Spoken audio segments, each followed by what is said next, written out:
Merhaba. Yeni Çamlıca Mahallesi'ndeyiz. Şu an Musa kardeşimize tıraş ediyoruz. Serdal Gülen kardeşimizin mekanı burası. Evet, tüm dostlarımızı bekleriz. Gürcüler Dernek üyelerine de özel iskonto uyguluyorlar. Evet, %10 iskonto uyguluyorlar. Bak, çok güzel, memnun kalırsınız. Hepinizi bekleriz buraya. Yeni Çamlıca Mahallesi Dursun Bey Caddesi'nde. Numara kaçtı burası? Numara 3A. Numara 3. 23A. 23. Evet, ana cadde üzeri zaten gözüküyor.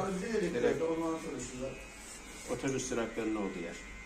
altına yazıyor. Müzik de güzel oluyor. Evet.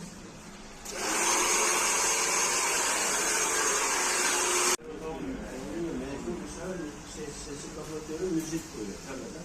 Altına yazıyor. Müzik de güzel oluyor. Bunlar köfte veriyor. Mesela çocuk köfteyi 130'dan zaten ülke.